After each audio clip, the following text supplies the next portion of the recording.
here in Tennessee, and we're here with Sarah. Hi. And we're going to teach her how to make British crumpets.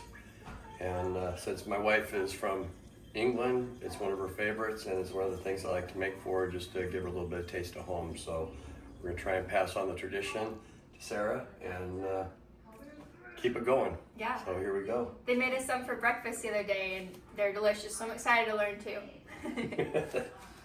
All right, so we're gonna make a double batch, which is 12 crumpets. And you're gonna start out with 300 grams of flour. All right.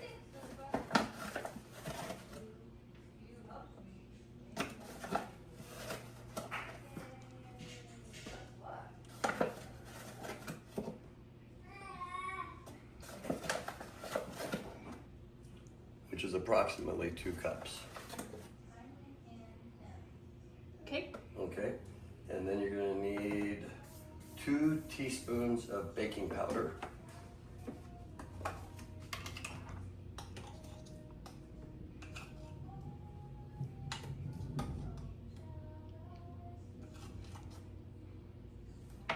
And then 1 teaspoon of salt. Okay.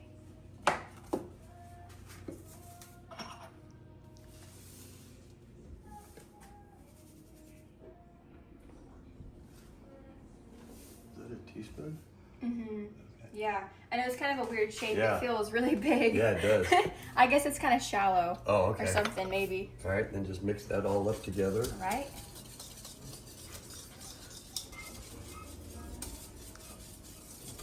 And then does the yeast go in the water? That'll or go in the here? water, yeah. Okay. No, they'll go in the water because you want to activate it. Gotcha. Okay. Okay, now you're gonna need to set this aside. Great. And then you're gonna go with 400 grams Water. of water, and it's warm water, not hot or anything like that.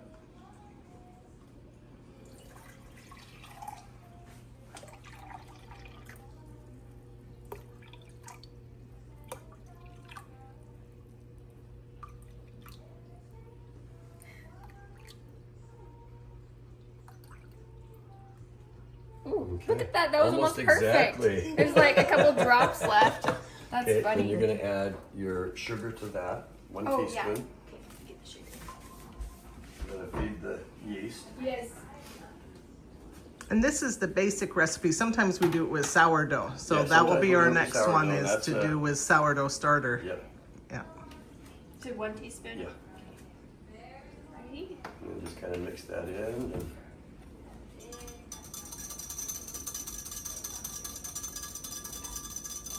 yep, and then add your packet of yeast to it.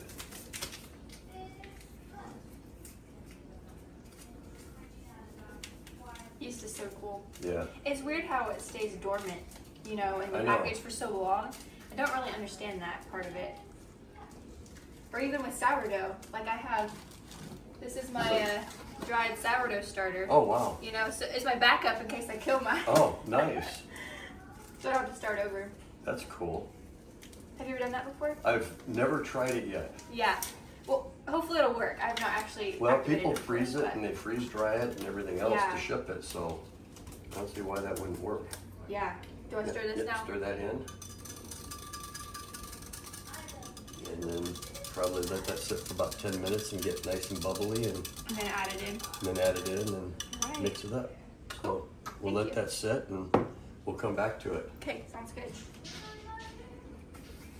While we're waiting for this to take over, Sarah decides she's gonna make some sourdough bread, artisan style. So we'll take a peek at that, what she's got going on. So what are we doing there? This is just an artisan bread recipe. My starter's right here. I've got a little bit left. Oh, So nice and I'll active. save that and feed it, put it in the fridge. I usually keep my starter in the fridge because I don't bake like every day and I don't want to keep feeding it every day. And that's worked really well. But yeah, this is just a recipe for 1 loaf. Okay. Yeah, we had it the other night, and that was some of the best, best I've ever had. Best sourdough. It was really good. It's beautiful. It's all nice and active. You know, it's a good starter. Now we'll go ahead and pour this in with the flour. And mix it up. Mix it up for about 2 minutes. Well, it's a long time. Yeah, you want to make sure it's mixed really good. And then even if you have to scrape down the sides, if you get a lot of dirt, Okay. a lot of the caked on stuff Yeah. on the sides, just make sure that's all mixed in. So it's a pretty wet batter. It's a very wet batter, similar to a pancake batter. Okay.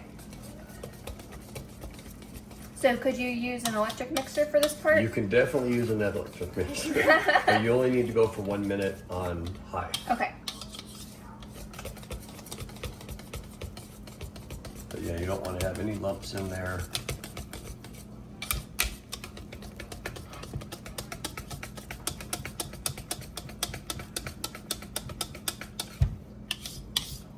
It's a good arm workout. It is a good worm. It really is. And one little tip also when you're using baking powder that I forgot to mention is I always use a little sifter, that like a little screen mesh, That's cool. because you get the little hard ball ones in there that haven't quite broke, so you just kind of tap them and get down to that. And That's cool. that way you don't get those little harder clumps.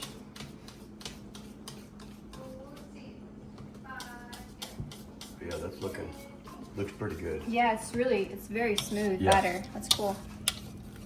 And then how long does it take to rise? Takes between 35 and 45 minutes, depending on how warm it is. And It's pretty warm in here. it is very warm in here, so it may be ready in about 30 minutes. Okay, let's ask Alexa, what's the temperature in the kitchen?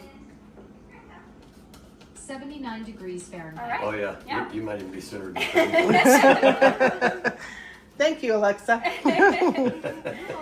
Oh. In about 35 minutes or so, and let's see how. Oh wow, look at that! It's all so nice pretty. and bubbly. Looks good, jiggly, Ooh. perfect. Yeah. Okay, so what we got here is we got our pan, and you can fit 3 of them in this particular one. So we'll turn the heat on, Okay. and you'll put it on the high one. So probably about 4 right now. Oh, 4. Okay. Yeah, about 4. We'll let this pan heat up, and then you can use this paper towel Okay. and just kind of grease the inside of the rings with the butter, just so they don't stick or anything like that. They are non-stick, but it always just helps for releasing them. Sure. Yeah. And it doesn't take much. You'll probably use maybe 2 tablespoons of butter throughout the whole process.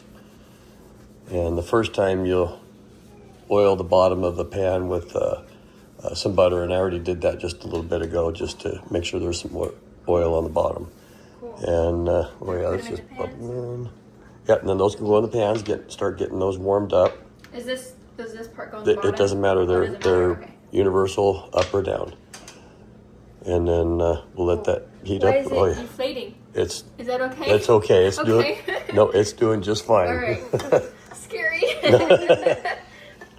And then go ahead and take a scoop. Let's put this over here so it's closer. And then just do your scoop. And then, but you don't fill it all the nope, way, right? about a quarter to a third of the way, just as long as it's got enough on the bottom to make it all the way around. Because you don't want them too thick. That's about perfect. Okay. Yep. Wow, it's so airy. Yeah. It's just you stick it in there, Yeah. and then it just gives away. Yep. Is that good as well? That's perfect. Yeah. Okay.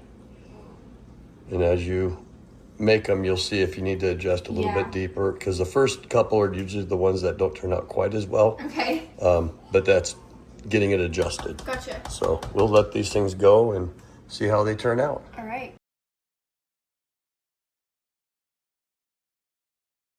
So they're starting to bubble up and little pockets popping. So they're looking good. This is the fun part, watching them pop. They've already started drying up on the top, which is exactly what you want. They haven't been flipped or anything. And all the nice little air pockets, and just pop them over. They only need to be flipped for just Ooh, they're 30 so pretty. seconds to a minute. And those will be done. Wow, look at that batter. So, Looks good. okay. So, So that's what they look like when they come out. They're nice and toasted there. The bottoms look like that.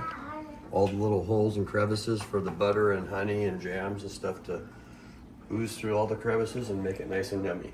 so it's tea time. It's tea time. Tea and crumpet time. Yep. So grease them up a little bit. They're so pretty. No problem.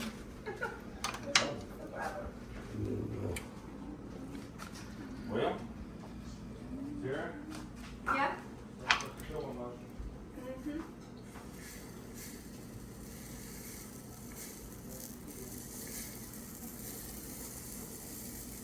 You gotta say that.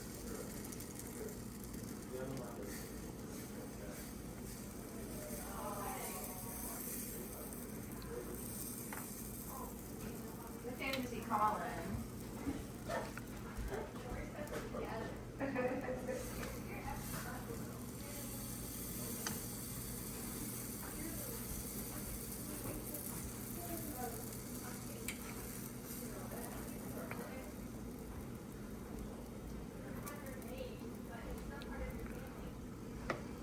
All right. Okay.